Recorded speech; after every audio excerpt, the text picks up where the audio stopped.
দর্শক, এই মুহূর্তে সরাসরি যুক্ত হয়েছে রাজধানীর এভারকেয়ার হাসপাতাল থেকে। ইনকিলাব মঞ্চের মুখপাত্র ওসমান হাদির শারীরিক অবস্থার সর্বশেষ পরিস্থিতি জানাবো। রাজধানীর এভারকেয়ার হাসপাতালে পর্যবেক্ষণে রয়েছেন ঢাকা ৮ আসনের সম্ভাব্য স্বতন্ত্র প্রার্থী শরীফ ওসমান হাদি। আজ শনিবার সকালে ইনকিলাব মঞ্চের পক্ষ থেকে জানানো হয়েছে ওসমান হাদি এখনও শঙ্কামুক্ত নয়। ৪৮ ঘন্টা পার হওয়ার আগে তার শারীরিক অবস্থা নিয়ে নিশ্চিত করে কিছু বলতে পারছে না চিকিৎসকরা। ত্রয়োদশ জাতীয় সংসদ নির্বাচনের তফসিল ঘোষণার একদিন পরে অর্থাৎ গত শুক্রবার দুপুরে গুলিবিদ্ধ হন ইনকিলাব মঞ্চের মুখপাত্র ওসমান হাদি। আশঙ্কাজনক অবস্থায় প্রথমে তাকে ঢাকা মেডিকেল কলেজ হাসপাতালে চিকিৎসা দেওয়া হয়, পরে নেওয়া হয় রাজধানীর এভারকেয়ার হাসপাতালে। সকাল 10টার দিকে এভারকেয়ার হাসপাতাল থেকে ইনকিলাব মঞ্চের সদস্য সচিব আবদুল্লাহ আল জাবের জানান ওসমান হাদির ইন্টারনাল রেসপন্স আছে, তিনি এখনও সংখ্যামুক্ত নন।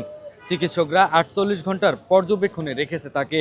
এর চেয়ে বেশি কিছু বলতে পারছে না তার জন্য গঠিত চিকিৎসক বোর্ড। ইনকিলাব মঞ্চের মুখপাত্র শরীফ ওসমান হাদির চিকিৎসার জন্য বিভিন্ন বিষয়ে বিশেষজ্ঞ চিকিৎসকদের সমন্বয়ে গঠিত মেডিকেল বোর্ড একটি তথ্য জানিয়েছে। ওসমান হাদিকে গতকাল ঢাকা মেডিকেল কলেজ থেকে অপারেশনের পর এভারকেয়ার হাসপাতালে ক্রিটিক্যাল কেয়ার ইউনিটে স্থানান্তর করা হয় এবং চিকিৎসা পরবর্তী বেশ কিছু সিদ্ধান্ত গ্রহণ করা হয়। সিদ্ধান্তগুলো হলো তার ব্রেন মারাত্মকভাবে ক্ষতিগ্রস্ত হয়েছে। যেহেতু অপারেশন সম্পূর্ণ হয়েছে সেহেতু এখন কনজারভেটিভভাবেই ম্যানেজ করতে হবে। ব্রেন প্রোটেকশন প্রোটোকল ফলো করে অন্যান্য সমস্ত সাপোর্ট চালিয়ে যেতে হবে।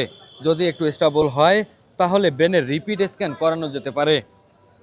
ফুসফুসের ইনজুরি আছে এবং চেস্ট ড্রেইন টিউবে যেহেতু অল্প ব্লাড আসছে সেহেতু কন্টিনিউ করতে হবে।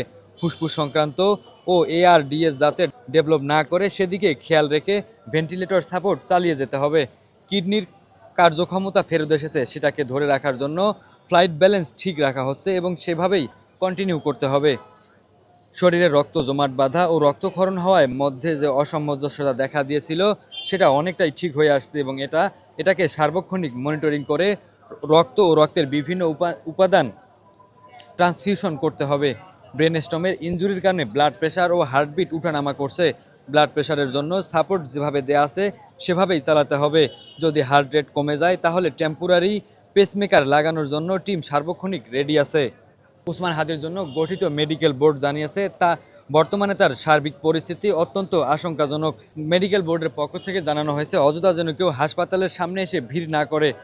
এভারকেয়ার হাসপাতালের সিনিয়র কনসালটেন্ট ও ICU coordinator doctor Mohammad Jafar Iqbal সবাইকে অনুরোধ জানিয়েছেন কোনো ধরনের অনুমান বা ভুল তথ্য প্রচার না করতে, রোগীর ব্যক্তিগত গোপনীয়তা ও মর্যাদার রক্ষা করতে সকলকে সহযোগিতা করতে বলেছেন তিনি। এবং তিনি আরও জানিয়েছেন যে মেডিকেল টিম সর্বোচ্চ পেশাদারিত্ব আন্তরিকতার সঙ্গে তার চিকিৎসা চালিয়ে যাচ্ছে এবং তার শারীরিক অবস্থার উন্নতির জন্য মেডিকেল বোর্ড ও তার পরিবারের পক্ষ থেকে সবাইকে দোয়া করার জন্য বিনীতভাবে অনুরোধ করেছেন। দর্শক, আপনাদেরকে জানিয়ে রাখি যে ওসমান হাদির বিষয়ে কিন্তু ইতিমধ্যেই প্রধান উপদেষ্টার সঙ্গে তার পরিবারের সদস্যরা দেখা করেছেন এবং প্রধান উপদেষ্টা তাদেরকে আশ্বস্ত করেছেন যে ওসমান হাদির সর্বোচ্চ চিকিৎসা করা হবে এবং তার চিকিৎসার জন্য যদি দেশের বাইরে পাঠানোর প্রয়োজন হয় সেটি সরকারি খরচে করা হবে।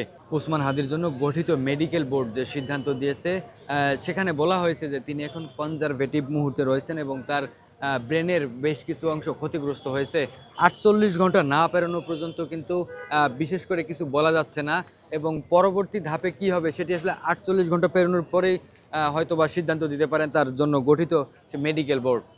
দর্শক, রাজধানীর এভারকেয়ার হাসপাতাল থেকে এই ছিল সর্বশেষ।